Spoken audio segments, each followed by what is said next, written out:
Praise the lord. ప్రభు అయిన యేసుక్రీస్తు నామములో ఈ కార్యక్రమాలు వీక్షిస్తున్న మీ అందరికీ మా పరమ యెరూషలేము మినిస్ట్రీస్ ద్వారా మీ అందరికీ శుభములు కలుగునుగాక. దేవుడు మనకొక సమయం ఇచ్చారు.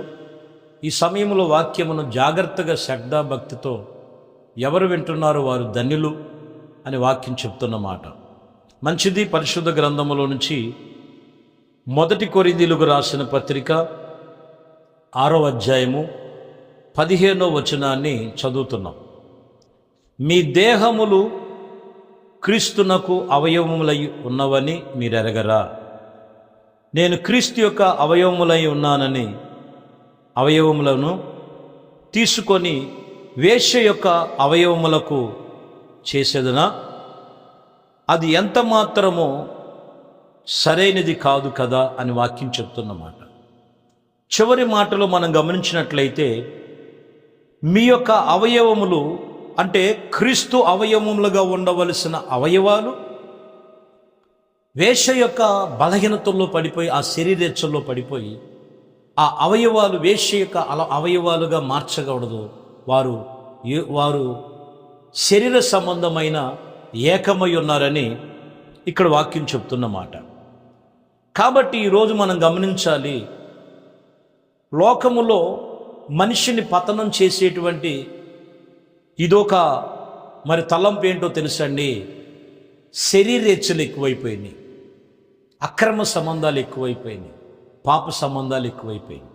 దాన్ని ఏమంటారంటే బైబిల్లో వ్యభిచారము. వ్యభిచారం అనేటువంటి శరీర కోరికలు, శరీర బలహీనతలు ఆ మనిషిని పతనం చేస్తున్నాయి.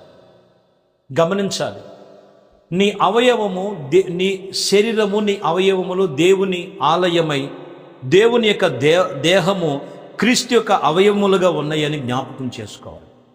ఈ అవయవములు దేనికి వాడబడుతున్నాయనంటే వాక్యం చెప్తున్న మాట వేశ్యకు, పాపమునకు, శరీర కోరికలకు వాడబడుతున్నట్లుగా చిన్నలు మొదలుకొని పెద్దల వరకు ఈరోజు ఈ యొక్క పాపములో పడిపోయినటువంటి ట్రాక్లోకి వెళ్ళిపోతున్నారు. చాలా జాగ్రత్తగా గమనించాలి. దాని వలన వారి శరీరములు పాడైపోతున్నాయి, జ్ఞాపకం చేసుకోవాలి. 2వ పేతురు రాసిన పత్రికలో 2వ అధ్యాయం 14వ వచనంలో చూస్తే, వ్యభిచారుని చూసి ఆశించి పాపము మానలేని కనులు కలిగిన వారిని అస్థిరులైన వారు మనస్సును మరులు కొలుపుచు లోభత్వమందు సాధకము చేయబడిన హృదయము గల వారిని శాపగ్రస్తులై ఉండి. చూసారా, వేశ్యను చూసి మానలేని, పాపము మానలేని కనులు కలిగిన వారు అస్థిరులు, అస్థిరమైన మనస్సు గలవారే. అంటే ఇక్కడ వారి హృదయములను దేవుని వైపు త్రిప్పక, సాధువు చేసుకొనక శాపగ్రస్తులై ఉన్నారు. చాలామంది అనుకుంటారు నా శరీరము నా ఇష్టం. వయసు ఒరవడిలో ఉన్నప్పుడు కొంతమంది మాట్లాడతారు, ఇప్పుడు ఎంజాయ్ చేయకపోతే ఇంకెప్పుడు ఎంజాయ్ చేస్తాం. చాలామంది కూడా ఈరోజు మనం గమనించినట్లయితే వయసు ఒరవడిలో పడిపోయి కన్ను మిన్ను కానకుండా యవ్వన కాలములోనే పెళ్లి కాక మునిపే వివాహ ఇతర సంబంధాలు పెట్టుకొని పాపములో పడిపోతున్న యువతులు ఉన్నారు. వివాహాలు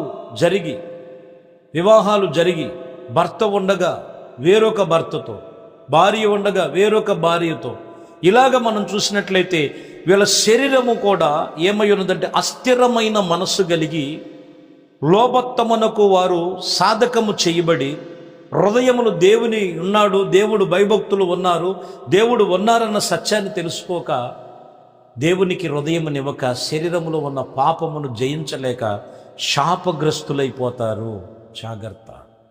కాబట్టి మనిషిని ఈరోజు పతనం చేసేది శరీరములో ఉన్న అవయవములకు, పాపమునకు దాసులుగా ఉండటం, వ్యభిచారం అనేటువంటి బలహీనతలో పడవటం. అందుకని వాటి విషయములో ప్రభు చెప్తున్నారు, అట్టి వలె ఇదిగో వాటి విషయములో మీరు జాగ్రత్తగా ఉండండి. 2వ పేతురు రాసిన పత్రిక 2వ అధ్యాయము 18వ వచనం, వీరు వ్యర్థమైన డంబపు మాటలు పలుకుచు తమ శరీర సంబంధమైనటువంటి దురాశల గలవారై తప్పు మార్గము యందు నడుచుకొనుచుండెను. అప్పుడు ఇదిగో తప్పించుకునేవారు పోకిరి చేష్టలు చేత మరులు కొలుచుచున్నారు. ఇక్కడ మీరు గమనించాలి, వ్యర్థమైన డంబపు మాటలు ఎక్కువైపోయినాయి లోకములో. యువత పడిపోవటానికి గల కారణం ఏంటంటే వ్యర్థమైనటువంటి డంబపు మాటలు, వ్యర్థమైనటువంటి వాటిని, అశ్లీలమైనటువంటి చిత్రాలు, వ్యర్థమైనటువంటి మాటలు, వ్యర్థమైనటువంటి మాటలతో పాటు తమ యొక్క శరీర సంబంధమైనటువంటి ఇదిగో వాటి విషయములో దురాశతో కలిగినటువంటి వాటి మీద వారు తప్పు మార్గములోకి వెళ్ళిపోతున్నారు. బంగారపు భవిష్యత్తు పాడు చేసుకుంటున్నారు, పాపానికి అప్పగించుకుంటున్నారు. పాపం వల్ల వచ్చు జీతము మరణమనే సత్యమును తెలుసుకోలేకపోతున్నారు. కాబట్టి ప్రియమైన దేవుని బిడ్డలారా, వాక్యం చెప్తున్న మాట, నీ శరీరము, నీ అవయములు, నీ ప్రాణ ఆత్మ శరీరములు, నీ దేహము దేవుడిచ్చాడు. తల్లి గర్భములో పిండముగా నిర్మించిన వాడు ఆయనే. భూమి మీద పంపించి నిన్ను ఒక ప్రణాళిక ఉన్నది నీ మీద. శరీర సంబంధమైన కోరికల్లో, శరీర సంబంధమైన పాపములో, శరీర సంబంధమైన వ్యసనములో పడిపోయిన వాడు, ఇదిగో పాపము మానలేని కలిగిన వాడు, వాడు శాపగ్రస్తుడై ఉన్నాడు, అస్థిరమైన మనసు గలవాడై ఉన్నాడు. అందువలనే వాక్యం చెప్తున్న మాట, యెషయా గ్రంథం 1వ అధ్యాయం 16వ వచనములో మీరు చదివితే, మిమ్మల్ని కడుగుకొనుడి, శుద్ధి చేసుకొనుడి, మీ దృష్టిని నాకు ఇదిగో మీ దృష్టికి నాకు కనబడుచున్నవి వాటిని మీరు తొలగిపోయి రండి. ఏమన్నదంట? దుష్టత్వమును దేవుడికి కనబడుతుందంట. మిమ్మల్ని కడుగుకొనండి, శుద్ధి చేసుకోండి. మీ పాపము రక్తము వలె ఎర్రని వైరను ఎమము కంటే తెల్లగా మార్చుకొని శుద్ధి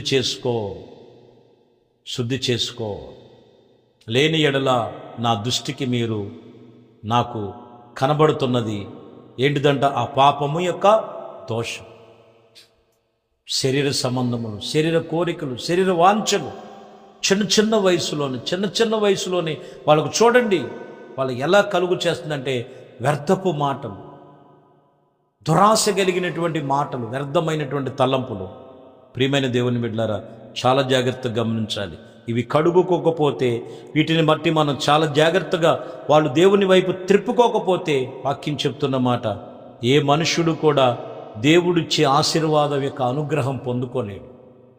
యాకోబు పత్రికలో 1వ అధ్యాయము 7వ వచనంలో చదివితే, అట్టి మనసుడు దిమనస్కుడై తన సమస్త మార్గము యందు అస్థిరుడు గనుక, అంటే స్థిరమైన మనసు లేదు ఇతనికి, ఈ వ్యక్తికి. అస్థిరుడు గనుక ప్రభు వలన తనకు ఏమైనా దొరుకునేమో అని తలంచొద్దు. ఏమీ దొరకదు. ఆ అస్థిరమైనటువంటి వాటి మీద మనస్సు తీసుకొని స్థిరమైన దేవునితో మనసు కలిగి ఉంది. వివాహ సమయం వచ్చినప్పుడు వివాహాన్ని జరిగించువాడు ఆయన. నీ కుటుంబ జీవితాన్ని ఒక ఉన్నత స్థితిలోనికి నడిపించువాడు ఆయనే. ఆయన్ని కాదని, దేవుణ్ణి కాదని చిన్న వయసులోనే పాపములో పడిపోయి, శరీరేచ్ఛలో పడిపోయి దుర్మార్గులుగా, దుష్టత్వానికి తమ శరీరములు అప్పగించుకునేటువంటి తలంపులు ఉండకూడదు. వాళ్ళకి ఏమీ దొరకదు, ఎందుకంటే అస్థిరమైనటువంటి తలంపులు. ఇంకొక మాట ఇందులో మనం చదువుతున్నాం, 4వ అధ్యాయం 4వ వచనం యాకోబు పత్రికలో, వ్యభిచారులారా, ఈ లోక స్నేహము దేవునితో వైరమని మీరు ఎరగరా?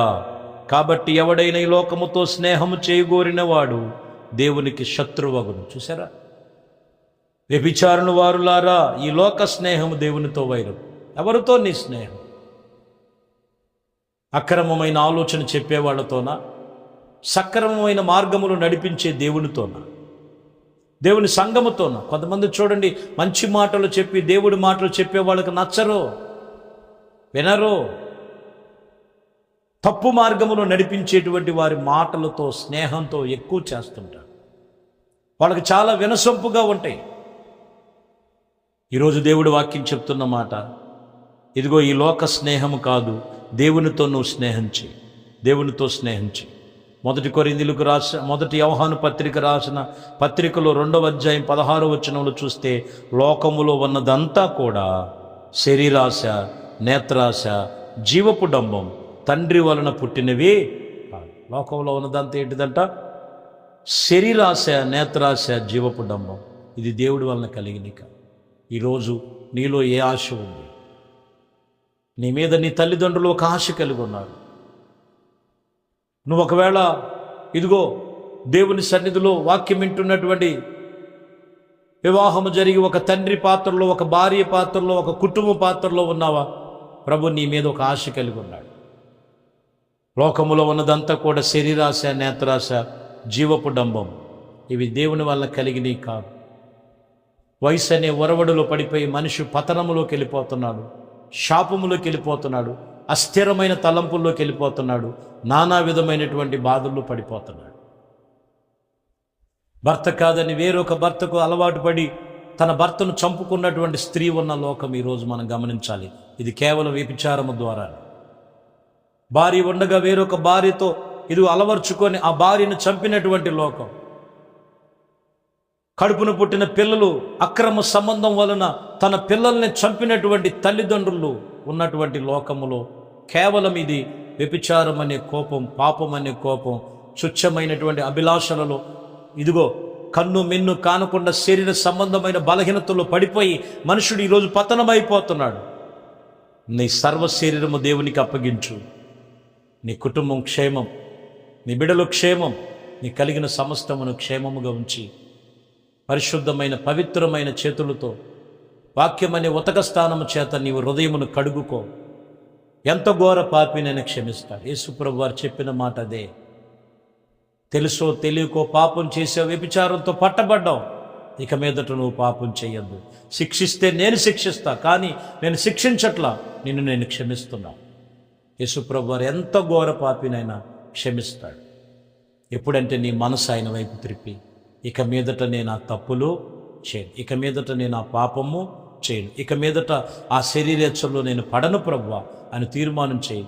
దేవుడు నిన్ను ఎంత భయంకరమైన స్థితిలో ఉన్నా అక్కడి నుంచి లేపుతాడు. ఎందుకంటే బైబిల్లో మగ్దలేని మరియ పాపాత్మురాలైన స్త్రీ, సమరయ ప్రాంతంలో సమరయ స్త్రీ,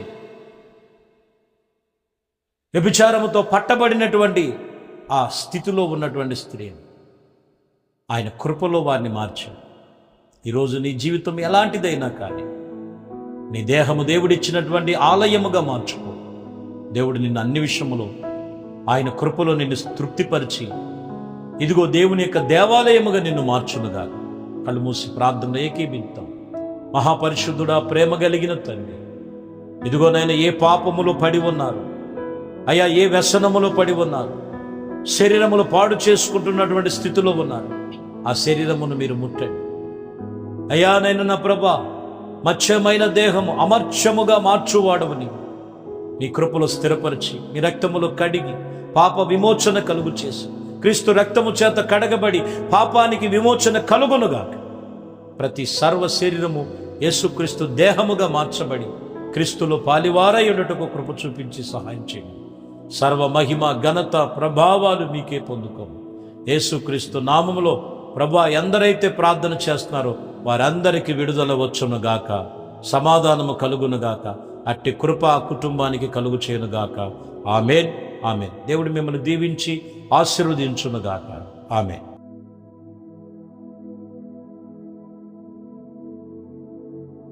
దేవునిలో వచ్చిన పరిశుద్ధ